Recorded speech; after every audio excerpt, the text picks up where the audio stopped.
নমস্কার, গল্পের শব্দ চ্যানেলে আপনাদের সকলকে স্বাগত। আজকের গল্প উপেন্দ্রকিশোর রায়চৌধুরীর লেখা নরহরি দাস। যেখানে মাঠের পাশে বন আছে আর বনের ধারে মস্ত পাহাড় আছে, সেইখানের একটা গর্তের ভিতরে একটি ছাগলছানা থাকত। সে তখনও বড় হয়নি, তাই গর্তের বাইরে যেতে পেত না। বাইরে যেতে চাইলেই তার মা বলতো, যাস নে, ভাল্লুকে ধরবে, বাঘে নিয়ে যাবে, সিংহে খেয়ে ফেলবে। তা শুনে তার ভয় হতো আর সে চুপ করে গর্তের ভেতরে বসে থাকত। তারপর সে একটু বড় হলো, তার ভয়ও কমে গেল। তখন তার মা বাইরে চলে গেলেই সে গর্তের ভেতর থেকে উঁকি মেরে দেখত। শেষে একদিন একেবারে গর্তের বাইরে চলে এলো। সেইখানে একটা মস্ত ষাঁড় ঘাস খাচ্ছিল। ছাগলছানা আর এত বড় জন্তু কখনো দেখেনি, কিন্তু তার শিং দেখেই সে মনে করে নিল এটাও ছাগল, খুব ভালো জিনিস খেয়ে এত বড় হয়েছে। তাই সে ষাঁড়ের কাছে গিয়ে জিজ্ঞাসা করলো, হ্যাঁ গা, তুমি কি খাও? ষাঁড় বললে, আমি ঘাস খাই। ছাগলছানা বললে, ঘাস তো আমার মাও খায়, সে তো তোমার মতো এত বড় হয়নি। ষাঁড় বললে, আমি তোমার মায়ের চেয়ে ঢের ভালো ঘাস খাই, অনেক বেশি করে খাই। ছাগলছানা বললে, সে ঘাস কোথায়? ষাঁড় বললে, ওই বনের ভেতরে। ছাগলছানা বললে, আমাকে সেখানে নিয়ে যেতে হবে। এই কথা শুনে ষাঁড় তাকে নিয়ে গেল। সেই বনের ভেতরে খুব চমৎকার ঘাস ছিল। ছাগলছানার পেটে যত ঘাস ধরল সে তত ঘাস খেলো। খেয়ে তার পেট এমন ভারী হলো যে সে আর চলতে পারে না। সন্ধ্যা হলে ষাঁড় এসে বললে, এখন চলো বাড়ি যাই। কিন্তু ছাগলছানা কি করে বাড়ি যাবে? সে তো চলতেই পারে না।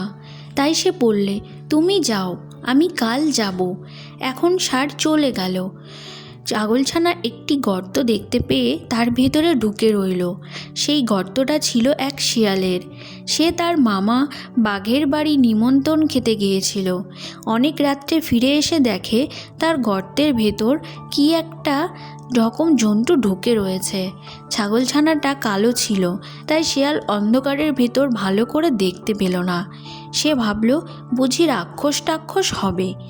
এই মনে করে সে ভয়ে ভয়ে জিজ্ঞাসা করল, গর্তের ভিতরে কে গো? ছাগলছানাটা ভারী বুদ্ধিমান ছিল।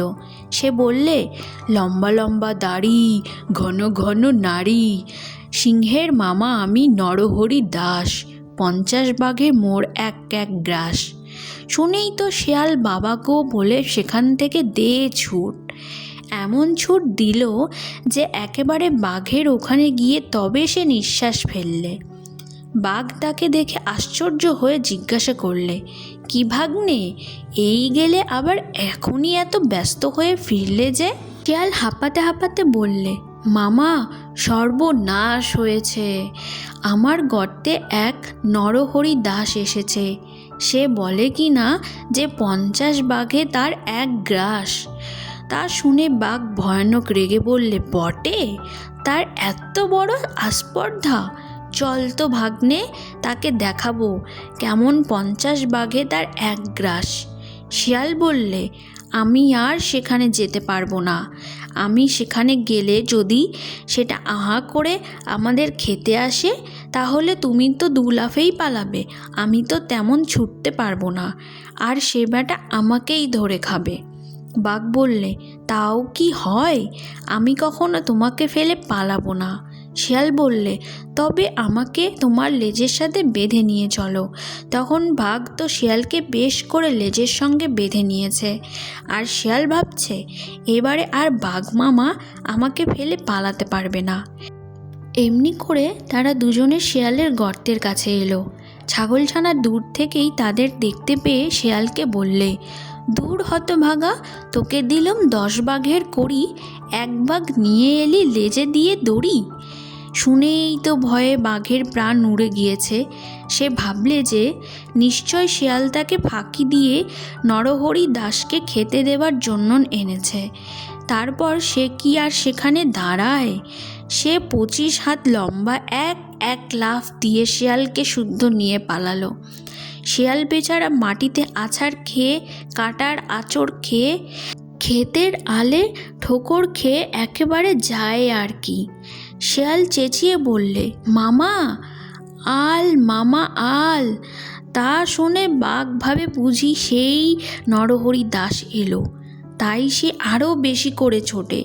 এমনি করে সারা রাত ছুটোছুটি করে সারা হলো। সকালে ছাগলছানা বাড়ি ফিরে এলো। শিয়ালের সেদিন ভারী সাজা হয়েছিল। সেই থেকে বাঘের ওপর তার এমনই রাগ হলো যে সে রাগ করে আর কিছুতেই গেল না। ধন্যবাদ, আজকের জন্য এইটুকুই।